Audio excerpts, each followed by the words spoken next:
Hi there. So this is day 147 of our Through the Bible in 1 Year. They have us reading 4 chapters in Chronicles today, and they threw a Solomon down there too. Let's jump over there. Now, I'm going to skip over most of the names because I can't pronounce them. We'll get the gist of it. If you want to study the names, you can read 1 Chronicles 26 through 29. Okay. And I think the 26 and 27 is most of the stuff, but here we go. The following were the divisions of the gatekeepers, Levites. From the Korahites, they had, I'm not going to say that, son of Korah and one of the sons of Asaph. And then that person had sons. Zechariah, the firstborn, Jediael, the second, third and the fourth, Elam the fifth, and Mazah the seventh. Obed-Edom had sons, Gemaliah, second, third, fourth. The ones that stand out, I will say them. Amiel, the sixth, Issachar, Peluth. Where do they get these names from? Peluthai. 8, for God blessed him. Also to his son Shemaiah were born sons who ruled their ancestral families because they were strong, capable men. Shemaiah's sons, and those were all his sons, were also capable men. All these were among the sons of Obed-Edom with their sons and relatives. They were capable men with strength for the work, 62 from Obed-Edom. And that same person also had sons and relatives who were capable men, 18. Hoshea from the Merarites also had sons. That's the firstborn. His father had appointed him first, Hilkiah second, and the third and the fourth. Zechariah, 13 in all. These divisions of the gatekeepers, under their leading men, had duties for ministering in the Lord's temple just as their relatives did. They cast lots for each temple gate according to their ancestral families, young and old alike. The lot for the east gate fell on Shemaliah. They also cast lots for Zechariah, an insightful counselor, and his lot came to the north gate. Obed-Edom's, the south gate. It was a west gate, and the gate of on the ascending highway of Shupim and Hosa. There were guards stationed at every watch. There were 6 Levites each day on the east, 4 each day on the north, 4 each day on the south, and 2 pair at the storehouses. As for the court on the west, there were 4 on the highway, 2 at the court. These were the divisions of the gatekeepers from the descendants of the Korahites and the Merarites.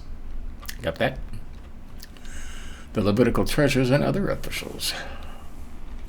From the Levites, Miss Agiai was in charge of the treasures of God's temples and the treasuries of what had been dedicated. From the sons of Ladan who were the descendants of the Gershonites, who the Ladan were the family leads belonging to Ladan.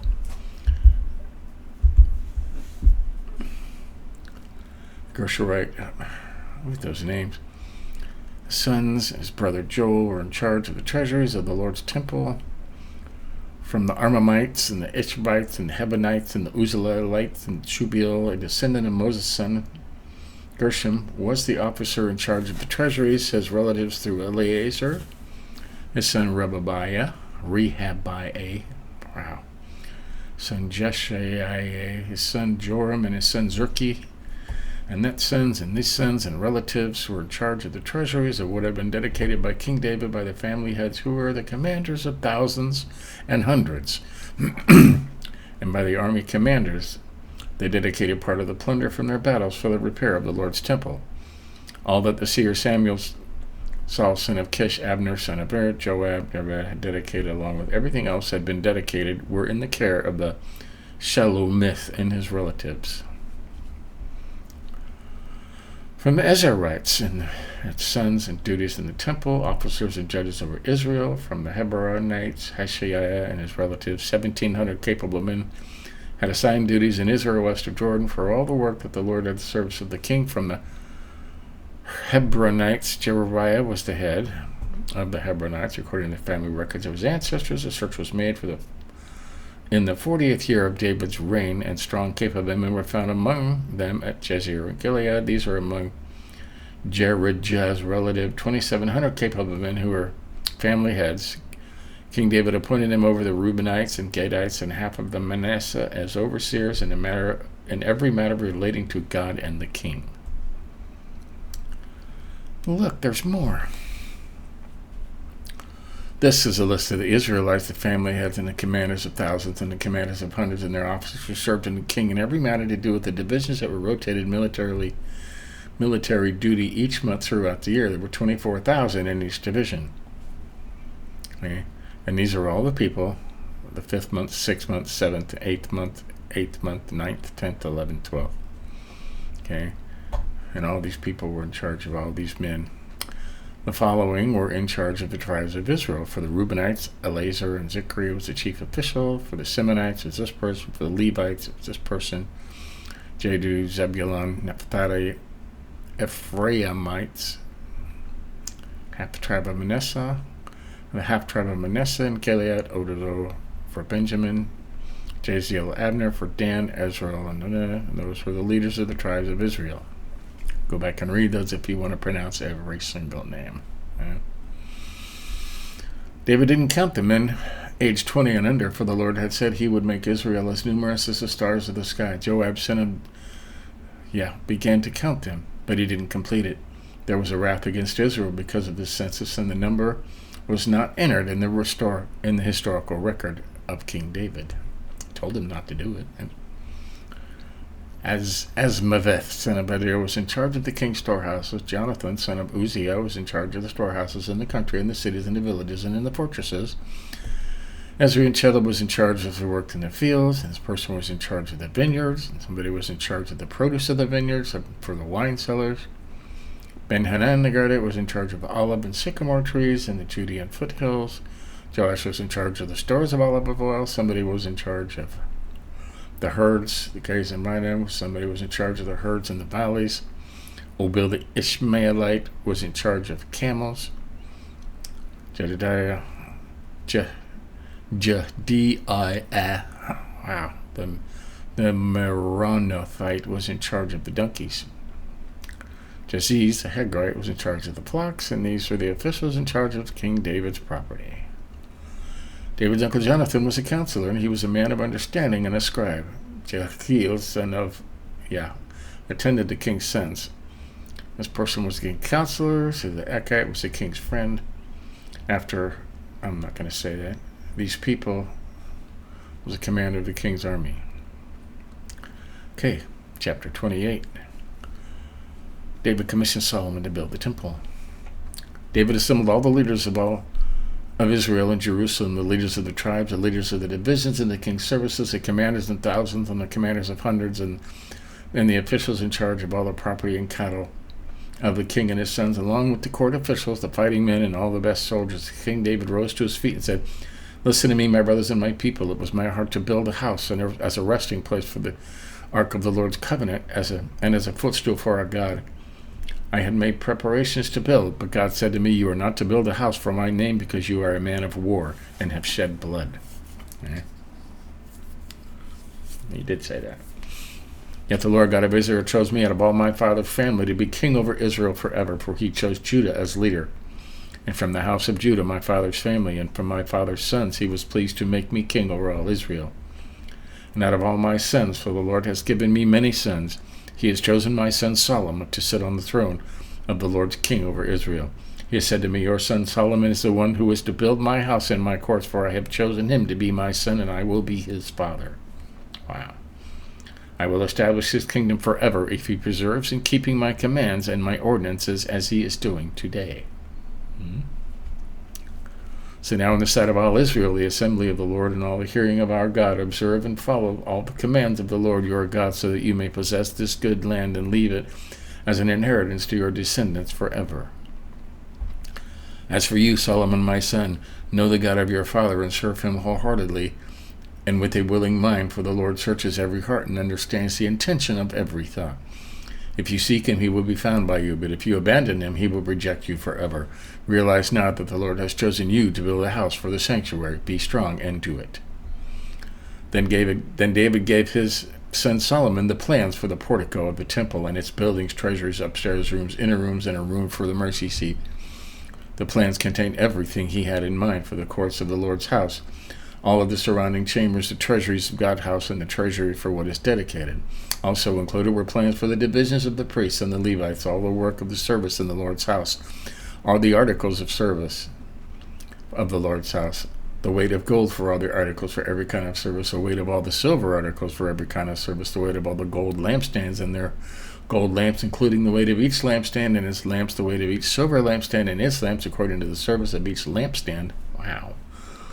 The weight of gold for each table and the rows of bread for the presence of the silver and silver tables, the pure gold for the forks, sprinkling basins, and pitchers, the weight of each gold dish, the weight of each silver bowl, the weight of each refined bowl for the altar of incense, and the plans for the chariot of the gold cherubim that spread out their wings and cover the ark of the Lord's covenant.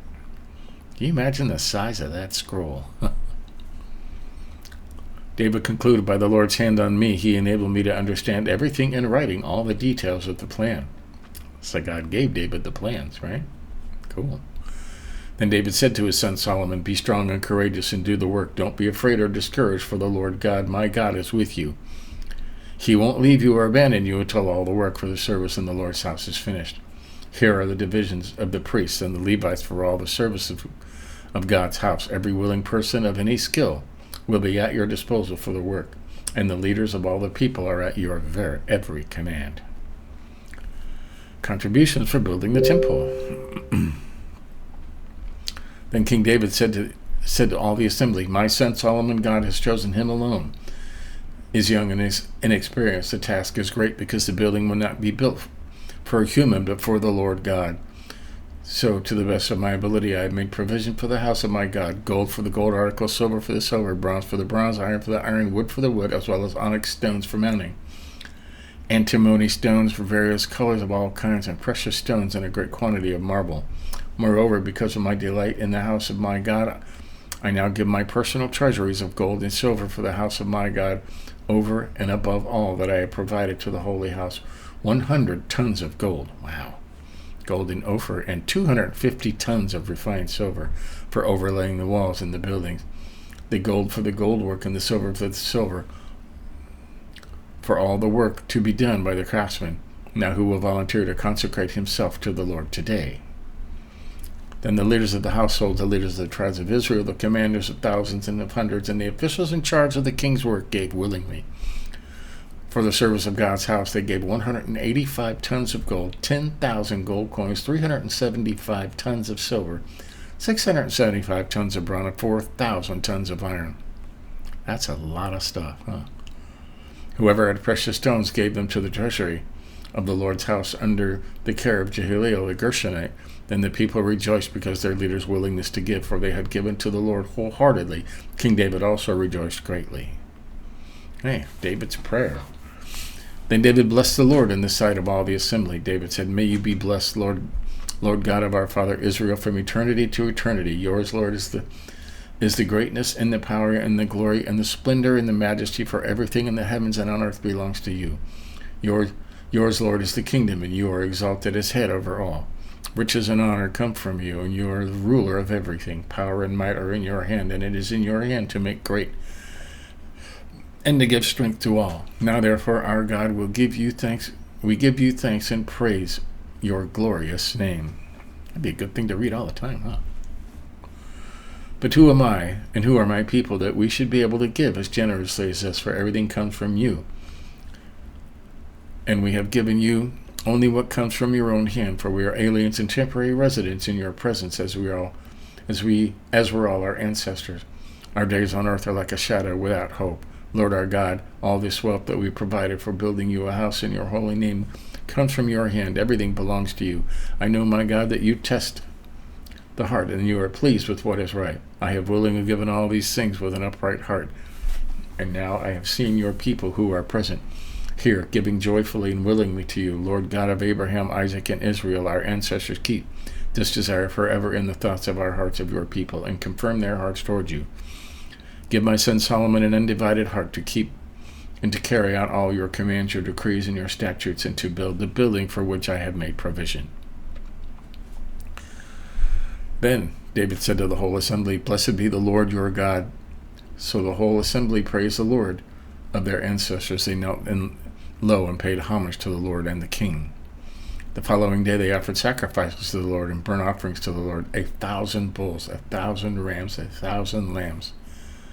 Man, along with their drink offerings and sacrifices in abundance for all Israel. They ate and drank with great joy in the Lord's presence that day. I gotta remember there were lots of thousands and thousands of people, so man, 1,000, 2,000, 3,000. 3,000 animals butchered in one day.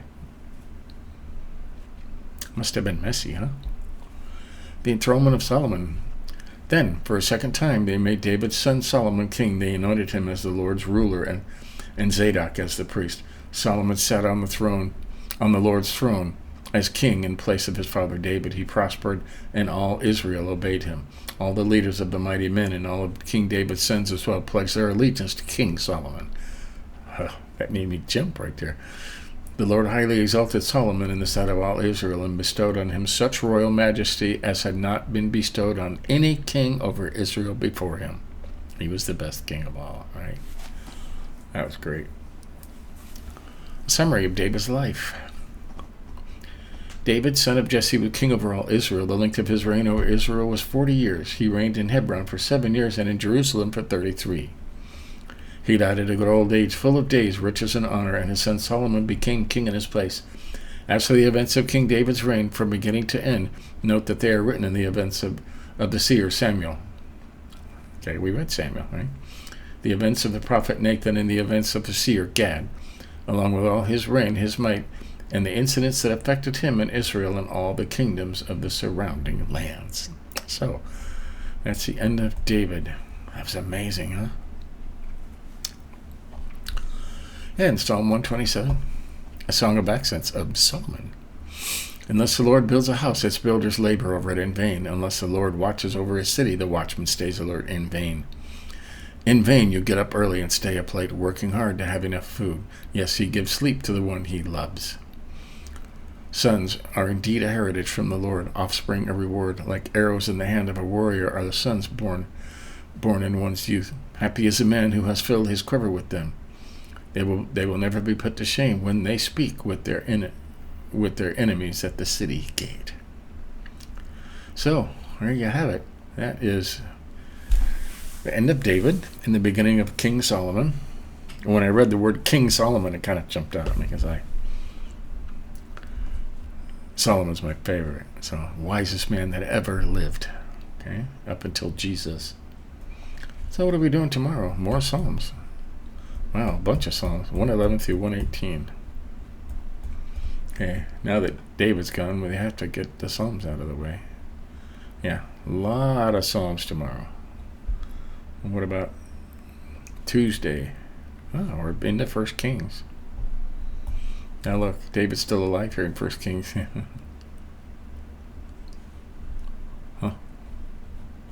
Well, that's Tuesday, so there you have it. That's today. That was pretty exciting once you got through the genealogy and found out all the stuff they had for David, and Solomon's been put in his place, and now we're going to start Solomon, probably the greatest reign in all of history of Israel, the nation of Israel, because he was the wisest and the richest, and that'll be exciting. So catch up on it. You may have missed. You want to say you got the whole Bible in 1 year. Give us a like if you think about it. But till tomorrow, we'll do it again. See you later.